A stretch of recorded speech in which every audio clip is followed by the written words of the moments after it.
Hello दोस्तों आज अपन बात करने वाले हैं इस लेक्चर के अंदर अपन बफर एंड बफरिंग कैपेसिटी की बात करेंगे। किसकी बात करेंगे?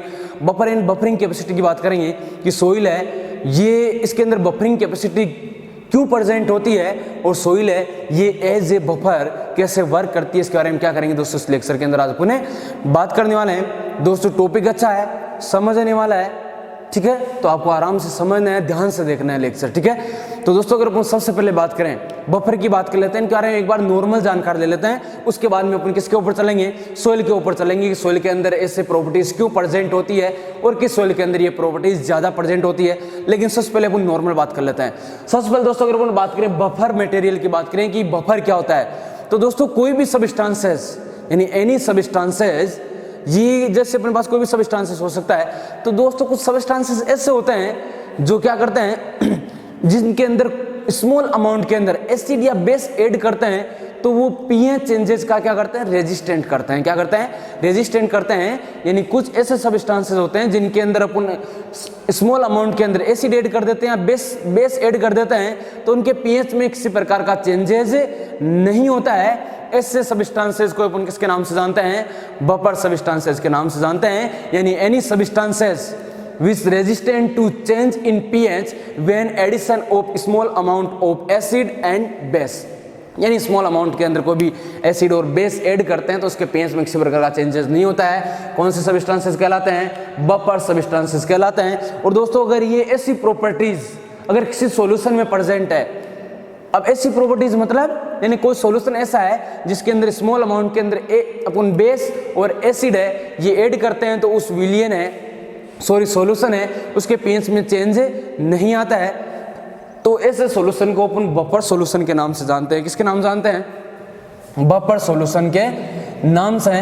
तो अपन कह सकते हैं बफर सॉल्यूशन क्या होता है? कोई भी सॉल्यूशन जिसके अंदर स्मॉल अमाउंट के अंदर अपन एसिड या बेस ऐड करते हैं और उसके पीएच में किसी प्रकार का चेंजेस नहीं होता है तो ऐसे सॉल्यूशन को अपन बफर सॉल्यूशन के नाम से जानते हैं, ठीक है। तो दोस्तों ये तो अपन ने बात कर ली कि बफर क्या होता है, बफर सॉल्यूशन क्या होता है।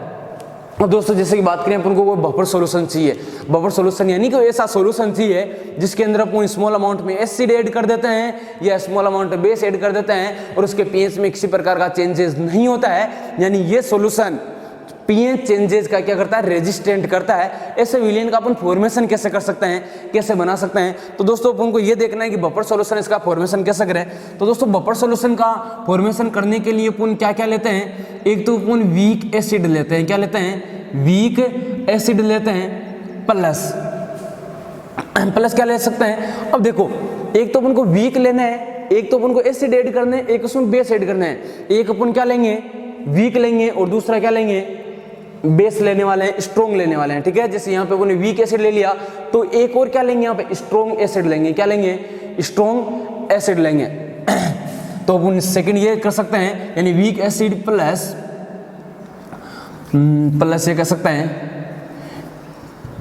It's salt with strong base, ठीक है। अब देखो वीक एसिड लिया है, स्ट्रॉन्ग बेस लिया है, लेकिन दोस्तों स्ट्रॉन्ग बेस है इसके साथ किसके साथ? वीक एसिड के साथ अपने सोल्ट बनाया है। क्या बनाया है? सोल्ट बनाया है, ठीक है। तो एक तो वीक एसिड लेना है और एक वीक एसिड का स्ट्रॉन्ग बेस के साथ अपन को क्या लेना है? सोल्ट लेना है। या फिर दोस्तों सेकंड अपन इसका क्या कर सकते हैं? अपोजिट कर सकते हैं। क्या ले सकते हैं? वीक बेस ले सकते हैं। क्या ले सकते हैं? जैसे अपने पास वीक बेस है प्लस इट्स यानी वीक बेस की बात करें, it's salt with strong acid, ठीक है।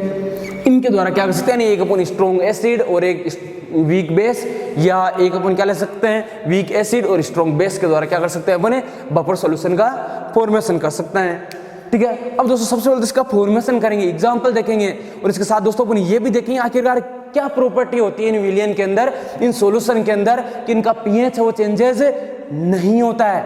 इसकी अपन यहाँ पर देखेंगे, ठीक है। तो अपन एक बार एग्जांपल ले लेते हैं यहाँ पर। सबसे पहले दोस्तों अगर अपन वीक एसिड की बात करें तो वीक एसिड के लिए यहाँ पे मैं एग्जांपल ले रहा हूँ CH3COOH, एसिटिक एसिड। क्या लिया है? एसिटिक एसिड एक वीक एसिड होता है। दोस्तों एक बार नाम सुनते को वीक एसिड ले रहा हूँ, वीक बेस, स्ट्रॉन्ग एसिड। होता क्या है, वीक और स्ट्रॉन्ग का मतलब क्या होता है? जैसे कि मैं कह रहा हूं वीक एसिड है, इसका मतलब क्या है कि अगर अपन क्या करते हैं, कोई भी एसिड है उसको अपन किसी सॉल्यूशन में ऐड करते हैं, तो अगर वो H+ क्या देता है, कम देता है, तो उसको अपन क्या कहते हैं, वीक कहते हैं। और अगर ज्यादा H+ डोनेट करता है तो उसको अपन स्ट्रॉन्ग के नाम से जानते हैं। किसके नाम जानते हैं? स्ट्रॉन्ग के नाम से जानते हैं। ये वीक एसिड है, इसका आयोनाइजेशन कम होगा, ये H+ है, ये कम देने वाला है, ये माइनस और प्लस के अंदर इसका जो डिवीजन है वो क्या होने वाला है, कम होने वाला है, ये कम टूटेगा, ठीक है। तो ये क्या है, वीक एसिड है। प्लस इट्स यानी किसका, इसका देख लेते हैं, इसका कौन है ये, CH3COOH, इट्स सोल्ट कैसे बनता है, कोई भी अपने पास एसिड है या बेस है, इन दोनों को आपस में अपन रिएक्ट करवा देते हैं, तो अपने पास जो प्रोडक्ट अपन को मिलता है उसी को अपन किसके नाम जानते हैं, सोल्ट के नाम से जानते हैं। यानी एसिड और बेस है, इन दोनों की आपस में रिएक्शन करवानी है, पर अपन को सोल्ट ऑब्टेन होता है, ठीक है। तो ये क्या अपने पास है, यहाँ पर वीक एसिड है, ठीक है, it's salt with strong base. Strong base के लिए मैं ले लेता हूँ NaOH। NaOH क्या होता है, स्ट्रॉन्ग बेस।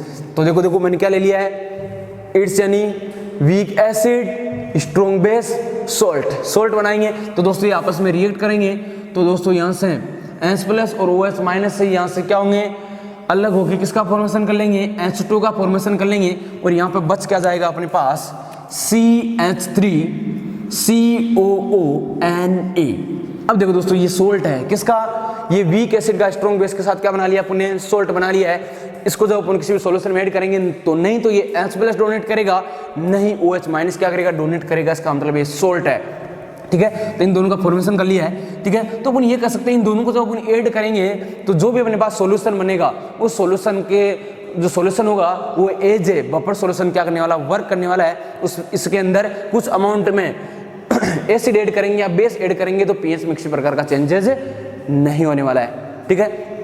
इसी प्रकार इसका एग्जांपल देख लेते हैं, वीक बेस अपन ले लेते हैं अमोनियम हाइड्रोक्साइड। क्या लेते हैं, अमोनियम हाइड्रोक्साइड वीक बेस है, प्लस इसका किसका NH4 यानी इट्स, यानी इसका किसके साथ, स्ट्रॉन्ग एसिड। क्या स्ट्रॉन्ग एसिड अपन ने S से ले लिया है, तो यहाँ से H2 निकल जाएगा और यहाँ पर सोल्ट क्या बन जाएगा, NH4Cl, ठीक है। तो दोस्तों अपन ये कर सकते हैं, अमोनियम हाइड्रोक्साइड और अमोनियम क्लोराइड है, इन दोनों को आपस में मिक्स करके जो अपन सॉल्यूशन बनाएंगे वो भी एज ए बफर सॉल्यूशन क्या करने वाला है, वर्क करने वाला है, ठीक है। ये तो अपन ने देख लिया कि यहाँ से बनाते कैसे हैं। तो दोस्तों सबसे पहले तो आपको डेफिनेशन याद होनी चाहिए कि बफर सब्सटेंसेस किसको कहते हैं। सेकंड, ये आपको पूछ जाता है कि फॉलोइंग में से कौन सा ऑप्शन है जिसके द्वारा बफर सॉल्यूशन का अपन फॉर्मेशन कर सकते हैं। तो आपको ऐसे मिल जाएगा, weak acid and it's salt with strong base.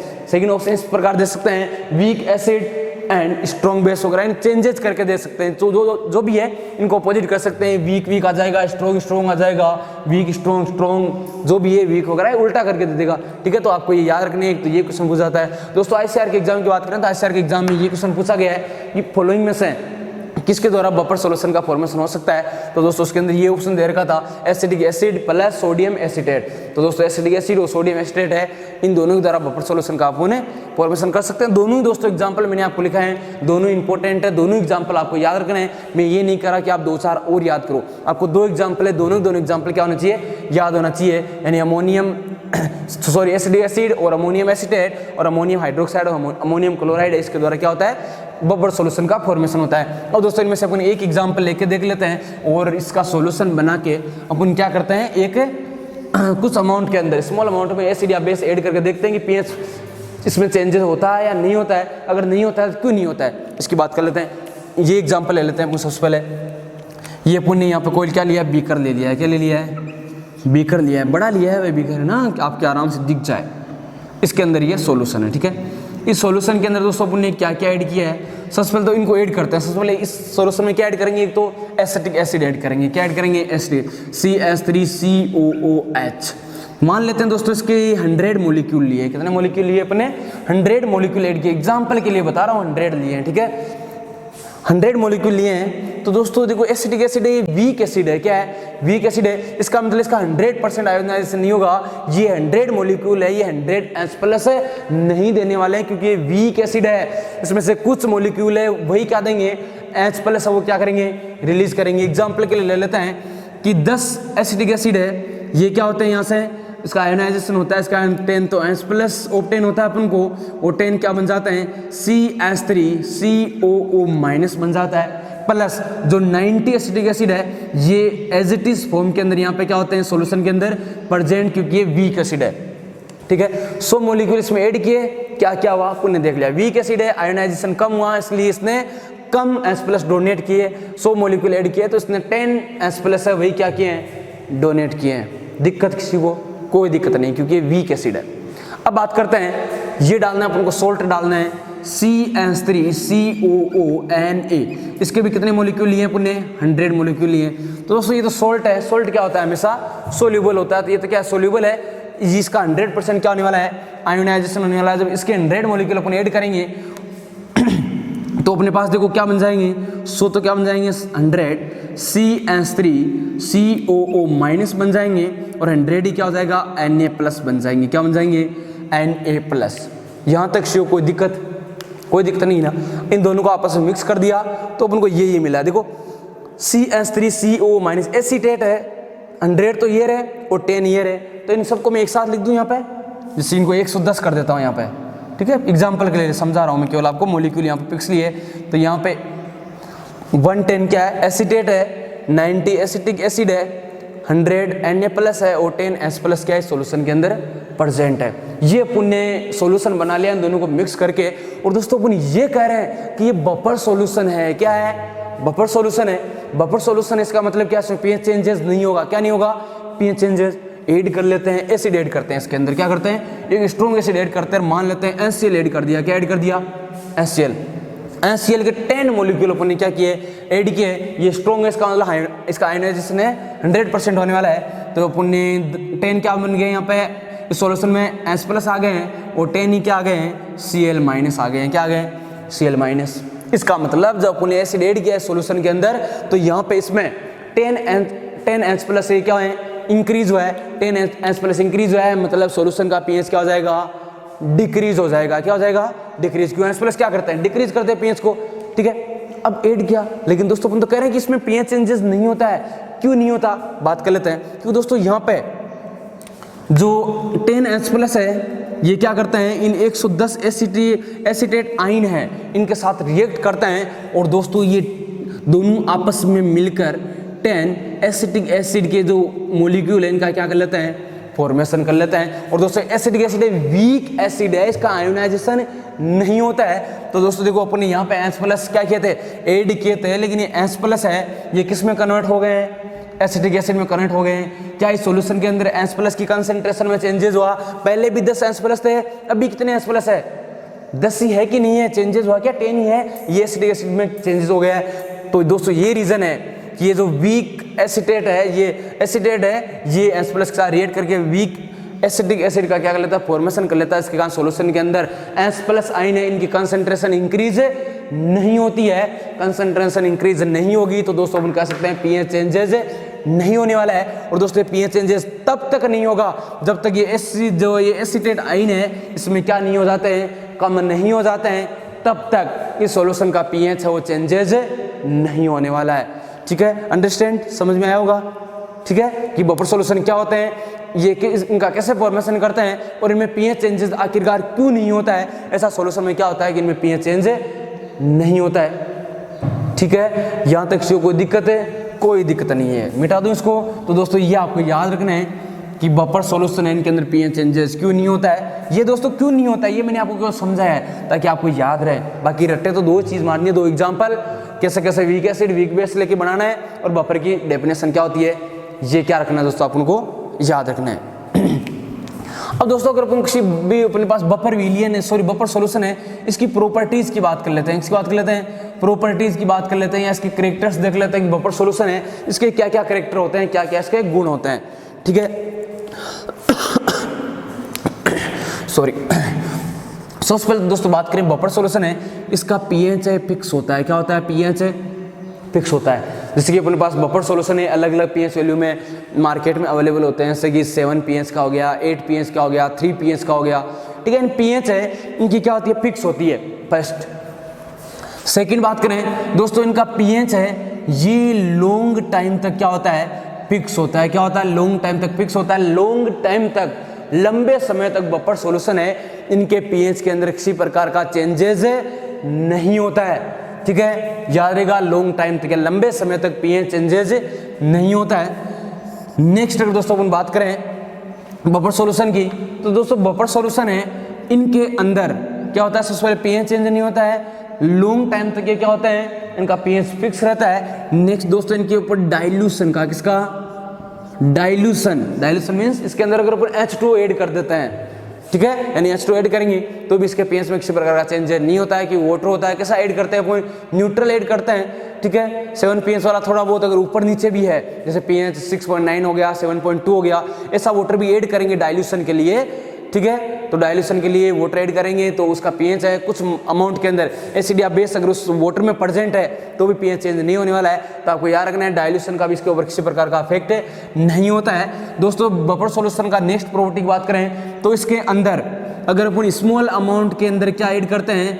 Acid add करते हैं या फिर बेस ऐड करते हैं तो इसका पीएच है, इसके अंदर किसी प्रकार का चेंजेस नहीं होता है। तो आपको याद रखना है बफर सॉल्यूशन का पीएच फिक्स होता है, लॉन्ग टाइम तक पीएच चेंज नहीं होता है, डाइल्यूशन का किसी प्रकार का इफेक्ट नहीं होता है। स्मॉल अमाउंट के अंदर एसिड और बेस ऐड करने पर भी इसके अंदर किसी प्रकार का चेंजेस नहीं होता है। तो दोस्तों ये अपने बफर और बफर सॉल्यूशन है, इनके बारे में नॉर्मल कुछ बातें थी जिनके बारे में क्या कर चुके हैं दोस्तों, अपन बातचीत कर चुके हैं। अब दोस्तों अपन सोइल साइंस पढ़ रहे हैं, इसलिए सोइल साइंस पे चलते हैं, अपनी सोइल की ओर चलते हैं। कहाँ चलते हैं? सोइल की ओर चलते हैं, अपनी जो माटी है उसकी ओर बढ़ते हैं, उसके अंदर देखते हैं कि ऐसी प्रॉपर्टी है या नहीं है तो क्यों है और नहीं है तो क्यों नहीं है, ठीक है। दोस्तों नेक्स्ट एक वर्ड यहाँ पे और आता है बफरिंग कैपेसिटी। क्या होता है? Buffering capacity. तो देखो बफरिंग का मतलब क्या होता है? बफर का मतलब क्या होता है? पीएच चेंजेस नहीं होगा। कैपेसिटी का मतलब पीएच चेंजेस नहीं होगा, कितनी देर तक नहीं होगा, कितनी देर तक ये पीएच चेंजेस का रेजिस्टेंट कर सकता है, उसकी कितनी कैपेसिटी है, इसी को अपन बफरिंग कैपेसिटी के नाम से जानते हैं। किसके नाम जानते हैं? बफरिंग कैपेसिटी के नाम से। दोस्तों सबकी कैपेसिटी अलग अलग है, जैसे कि आप पढ़ रहे हैं तो आपकी कैपेसिटी अलग है कि आप कंटिन्यू वीडियो लेक्चर है कितनी देर देख सकते हैं, 2 घंटे, 3 घंटे, 5 घंटे, सबकी कैपेसिटी अलग अलग है। खाने की सबकी कैपेसिटी अलग अलग होती है, कोई 2 रोटी खा पाता है, कोई 10 रोटी खा पाता है, और कोई मेरे जैसा होता है वो 60-70 रोटी खा लेता है। खा लेता कि नहीं खा लेता? खा लेता नहीं। कैपेसिटी सबकी क्या होती है? अलग अलग होती है। तो उन कैपेसिटी की बात कर रहे हैं, और कैपेसिटी किसकी? बफरिंग की बात कर रहे हैं, यानी बफर की बात कर रहे हैं कि जो पीएच बफर क्या होता है? पीएच चेंजेस का रेजिस्टेंट करता है। छोटा सा एग्जांपल ले लेते हैं, जैसे कि अपन ने यहाँ पे 3 सॉल्यूशन लिए हैं। क्या लिए हैं? 3 सॉल्यूशन लिए हैं, ठीक है। ये तीनों सॉल्यूशन है, ये बफर सॉल्यूशन है। क्या है? माना कि बफर सॉल्यूशन है ए, बी और सी, ठीक है। तो दोस्तों यहाँ पर इस सॉल्यूशन के अंदर अपन क्या ऐड कर रहे हैं? HCl ऐड कर रहे हैं। मान लो इसके अंदर अपन ने 10 ml HCl ऐड करते हैं, इसके अंदर पीएच चेंज स्टार्ट होना हुआ, यानी रेजिस्टेंट कहाँ तक था? 10 ml था। 10 ml से अपन जैसे ही ज़्यादा ऐड किया वैसे वैसे पीएच क्या हुआ? चेंजेस होने लग गया। बी की बात करें तो ये क्या है? मान लेते हैं कि 20 ml HCl ऐड करते हैं, वहाँ तक क्या होता है? पीएच चेंजेस का रेजिस्टेंट करता है। ये दोस्तों 50 ml HCl तक क्या करता है? रेजिस्टेंट करता है, ठीक है। ये तो इन तीनों की क्या है? तो तीनों बफर सॉल्यूशन, लेकिन कैपेसिटी अलग है। इसकी कैपेसिटी 10 ml HCl तक है, इसकी 20 ml तक है, इसकी 50 ml तक है। तो ये क्या है? कैपेसिटी है, यानी पीएच चेंजेस का रेजिस्टेंट कितनी देर कर सकते हैं। ये कम अमाउंट के लिए कर रहा है, ये लार्ज अमाउंट के लिए कर रहा है, तो इनकी जो कैपेसिटी होती है इसको अपन बफरिंग कैपेसिटी के नाम जानते हैं। इसी प्रकार दोस्तों बफरिंग कैपेसिटी की सोइल में बात करें तो सोइल के अंदर एसिड और बेस ऐड करने पर सोइल है, ये पीएच चेंजेस का कितने टाइम तक या कितने अमाउंट तक क्या कर सकते हैं? रेजिस्टेंट कर सकती है। वो किसकी बफरिंग कैपेसिटी हो जाएगी? सॉइल की बफरिंग कैपेसिटी हो जाएगी। यानी अपन ये कह सकते हैं द कैपेसिटी ऑफ सॉइल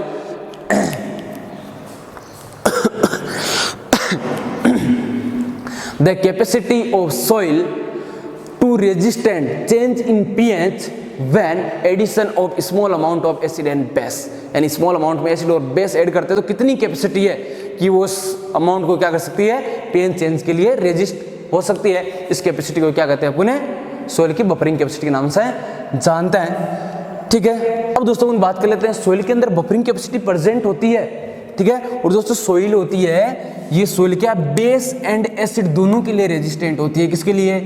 अगर सोइल के अंदर बेस डालते हैं तो भी वो रेजिस्ट होती है, और दोस्तों अगर अपन एसिड ऐड करते हैं तो भी एसिड के लिए भी क्या होती है, रेजिस्ट होती है। यानी सोइल है ये एसिड एंड बेस दोनों के लिए रेजिस्ट होती है। एसिड ऐड करेंगे तो भी पीएच चेंज नहीं होगा, बेस ऐड करेंगे तो भी पीएच चेंज नहीं होता है। यानी ये दोनों प्रॉपर्टीज पाई जाती है सोइल में। और दोस्तों सोइल में दोनों प्रॉपर्टीज पाए जाने के कारण सोइल की इस प्रॉपर्टी को अपन एम्फोटेरिक के नाम से जानते हैं। किसके नाम से जानते हैं, एम्फोटेरिक के नाम से जानते हैं। एम्फोटेरिक का मतलब होता है यानी सोइल है उसका एसिड और बेस दोनों के लिए क्या होना, रेजिस्टेंट होना ही क्या कहलाता है, एम्फोटेरिक कहलाता है। तो आपको एग्जाम पूछा जाएगा कि सोइल के अंदर सोइल है वो एसिड और बेस दोनों के लिए रेजिस्टेंट होती है, तो दोनों के लिए जो रेजिस्टेंट होने की जो प्रॉपर्टी है उसको अपन किस नाम से जानते हैं, एम्फोटेरिक प्रॉपर्टी ऑफ सोइल के नाम से जानते हैं। ठीक है, अब दोस्तों बात करें सोइल के अंदर बफरिंग कैपेसिटी पाई जाती है, क्यों पाई जाती है, कितनी पाई जाती है, बात कर लेते हैं। दोस्तों ये अपनी सोइल लिया है, सोइल के अंदर दोस्तों अपन सबसे पहले अपन क्या लिए, पार्टिकल्स ले रहे हैं, सोइल पार्टिकल्स।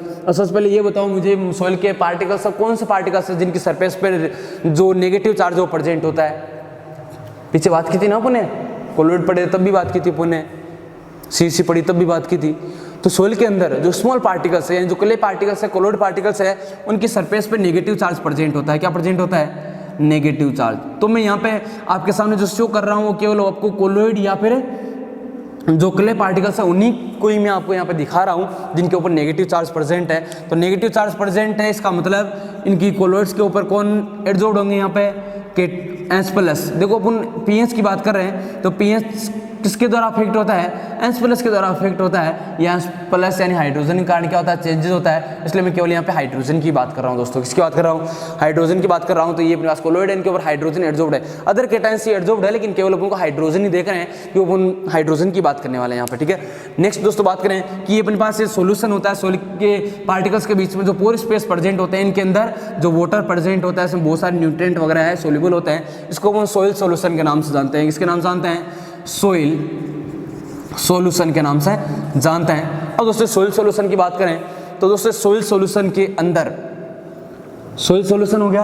अब इसके अंदर क्या होता है कि H+ देखो यहाँ एडजॉर्ब भी हो सकते हैं और सोइल सॉल्यूशन है इसमें भी क्या प्रेजेंट हो सकते हैं भाई, H+ प्रेजेंट हो सकते हैं। प्रेजेंट हो सकते हैं कि नहीं हो सकते, ये तो है नहीं कि सारे H+ है ये कोलोइड्स के ऊपर एडजॉर्ब हो जाएंगे। कुछ H+ है वो कहाँ होंगे, सॉल्यूशन में होंगे, कुछ कहाँ होंगे, ये क्ले पार्टिकल्स इनके सरफेस पे एडजॉर्ब होंगे।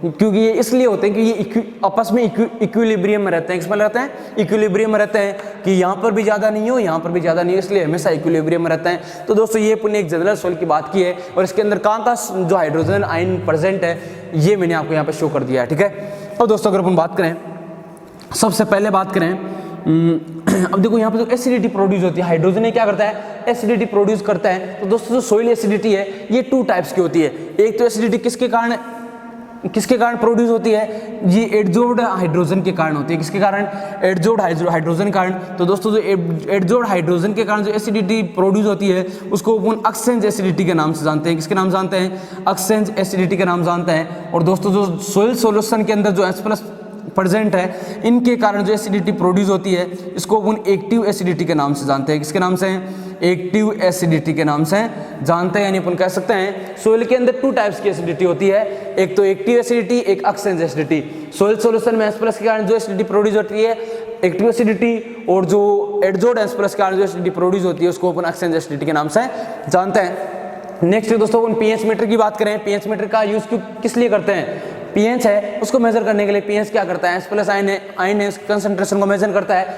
तो दोस्तों जो पीएच मीटर है ये केवल एक्टिव एसिडिटी को मेजर करता है। सोइल की कौन सी एक्टिविटी को मेजर करता है, सॉरी कौन सी एसिडिटी को मेजर करता है, केवल एक्टिव एसिडिटी को मेजर करता है। तो दोस्तों अगर अभी सोइल की अपन क्या करें, पीएच मीटर द्वारा, किसके द्वारा, पीएच मीटर द्वारा अपन क्या करते हैं, पीएच मेजर कर लेते हैं। तो दोस्तों ये बताओ ये पीएच मीटर मेजर करेगा तो केवल कौन सी एसिडिटी को मेजर करेगा, एक्टिव एसिडिटी को। एक्टिव एसिडिटी को मेजर कर लेते हैं। तो दोस्तों ये हाइड्रोजन है ये उन्हीं को मेजर करेगा जो सॉल्यूशन में प्रेजेंट है। गिन लेते हैं एक बार कितने, थोड़ा सा कमी बनाए इसलिए 1 2 3 4 5 6 7।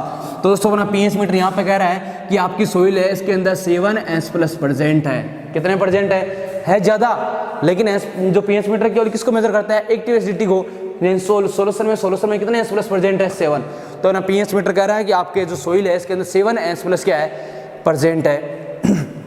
अब क्या करते हैं अपन को, क्या करना है कि पीएच मान लेते हैं ज़्यादा है, हाइड्रोजन आयन कंसंट्रेशन को डिक्रीज करना है। अब कोई फार्मर को डिक्रीज करने के लिए क्या ऐड करेगा इसके अंदर, कोई भी लाइम मटेरियल है, लाइम मटेरियल क्या करता है पीएच को रिड्यूस करता है। तो मान लेते हैं कि यहाँ पे अपन छोटा सा एग्जांपल और लेते हैं कि यहाँ पर कोई अपन लाइम मटेरियल ऐड कर रहे हैं। लाइम मटेरियल मैंने कैल्शियम हाइड्रोक्साइड लिया है, क्या लिया है, कैल्शियम हाइड्रोक्साइड, ठीक है, यानी अपन हाइड्रेटेड लाइम लिया है। तो हाइड्रेटेड लाइम को जैसे सोइल में ऐड करेंगे ये Ca+2OH- के अंदर क्या हो जाएगा दोस्तों, इसका आयोनाइजेशन हो जाएगा, डिवाइड हो जाएगा, ठीक है।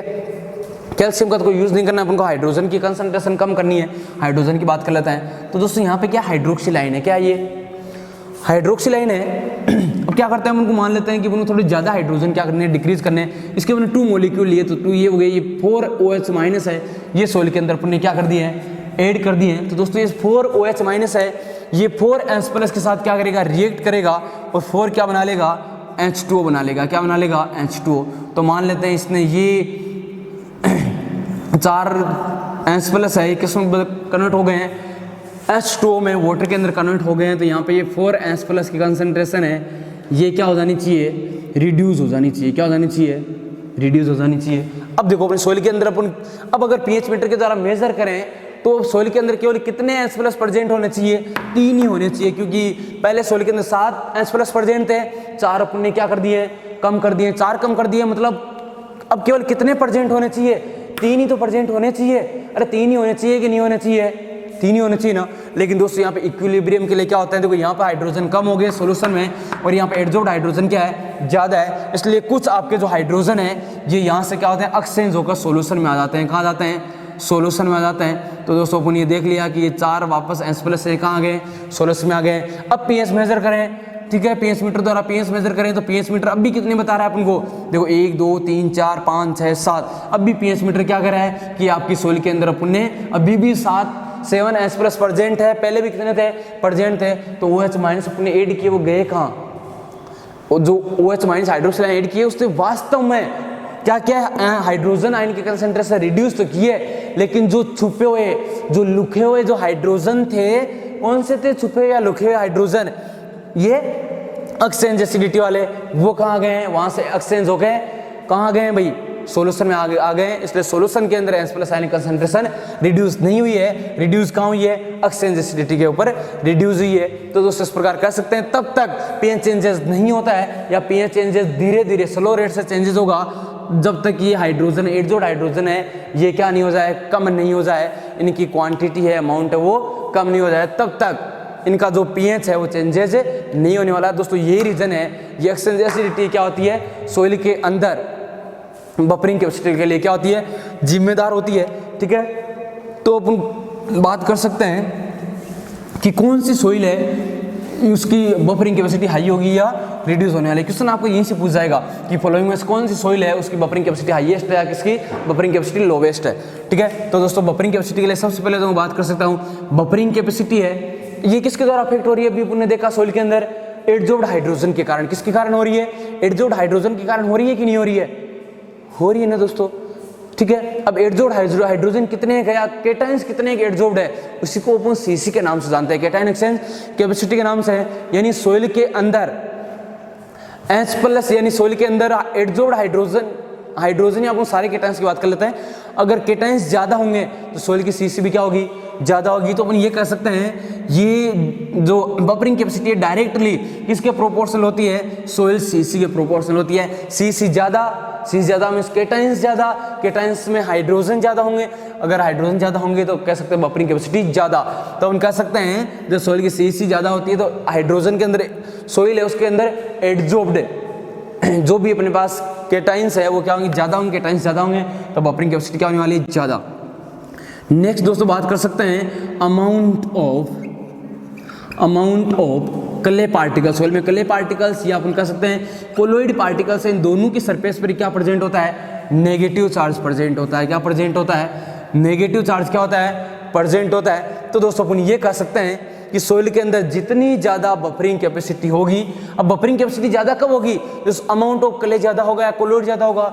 जब अमाउंट ऑफ क्ले या कोलोइड ज्यादा होंगे यानी सोइल के अंदर जो नेगेटिव चार्ज वाले जो पार्टिकल्स हो ज्यादा होंगे, नेगेटिव चार्ज वाले पार्टिकल्स ज्यादा होंगे, तो सीसी ज्यादा होगी, सीसी ज्यादा होगी तो बफरिंग कैपेसिटी ज्यादा होगी। यानी अपन को सीसी को इंक्रीज करने वाले फैक्टर देखने हैं, ठीक है। नेक्स्ट अगर दोस्तों बात करें अपन ह्यूमस की बात कर लेते हैं। किसकी बात कर लेते हैं? ह्यूमस की बात कर लेते हैं। अपन कोलोइड्स की बात कर रहे हैं, लेकिन कोलोइड के ऊपर CH देखी थी, किसी की लो होती है, किसी की हाई होती है। तो दोस्तों जो कोलोइड्स के अंदर हाईएस्ट CH किसकी थी? ह्यूमस की थी। तो सॉइल के अंदर जितना ज़्यादा ह्यूमस होगा सॉइल की बफरिंग कैपेसिटी उतनी क्या होने वाली है? ज़्यादा, क्योंकि ह्यूमस ज़्यादा होगा, सॉइल की CH ज़्यादा होगी, CH ज़्यादा होगी, तो हम कह सकते हैं दोस्तों इसकी जो बफरिंग कैपेसिटी है वो भी क्या होने वाली है? ज़्यादा। दोस्तों आपको याद रखना है सॉइल के अंदर जो स्मॉल पार्टिकल्स, कले या कोलोइड पार्टिकल्स जितने ज़्यादा होंगे सॉइल की बफरिंग कैपेसिटी उतनी होगी, क्योंकि कले कोलोइड पार्टिकल से CH को क्या करते हैं? इंक्रीज करते हैं। ठीक है, तो ये अपन ने देख लिया है कौन सॉइल की बफरिंग कैपेसिटी ज़्यादा होने वाली है। तो तीनों पॉइंट आपको याद रखना है। एक दोस्तों अपन ने बेस सैचुरेशन पढ़ा था। क्या पढ़ा था? Base saturation. आपको याद है अपन ने पिछले लेक्चर के अंदर थोड़े दिन पहले पढ़ा था, 5 लेक्चर के पहले, base saturation, saturated base saturation. Base saturation दोस्तों अपन ने पढ़ा था क्या होता है क्या नहीं होता। तो जब दोस्तों सॉइल का बेस सैचुरेशन 50% होता है उस समय दोस्तों सॉइल की बफरिंग कैपेसिटी है ये मैक्सिमम होती है। क्या होती है? मैक्सिमम होती है। तो आपको सेकंड पॉइंट ये भी याद रखना है कि कितने % बेस सैचुरेशन पर सॉइल की बफरिंग कैपेसिटी मैक्सिमम होती है। तो कितने पर? 50% बेस सैचुरेशन है, इसके ऊपर सॉइल की बफरिंग कैपेसिटी दोस्तों क्या होती है? मैक्सिमम होती है। क्या होती है? मैक्सिमम होती है। ठीक है, तो दोस्तों ये आज अपन ने बात कर ली कि बफर क्या होते हैं, बफर सॉल्यूशन क्या होते हैं और बफरिंग कैपेसिटी क्या होती है, और सॉइल के अंदर जो बफरिंग कैपेसिटी है वो प्रेजेंट होती है, क्यों प्रेजेंट होती है, कब बफरिंग कैपेसिटी हाई होने वाली है, कब बफरिंग कैपेसिटी लो होने वाली है, इन सब के दोस्तों इस लेक्चर के अंदर क्या कर चुके हैं? बात कर चुके हैं। आई होप आपके समझ में आया होगा। ठीक है, तो दोस्तों आज इस लेक्चर के अंदर अपन इतना ही पढ़ेंगे। ठीक है, तो दोस्तों अपना ख्याल रखिएगा, खूब सारी पढ़ाई करिएगा। ठीक है, अपनी मेहनत है उसको लगातारता यानी उसको कंटिन्यू कीजिएगा, आपको आपकी जो मंजिल है वो ज़रूर मिलेगी। इन्हीं शुभकामनाओं के साथ धन्यवाद।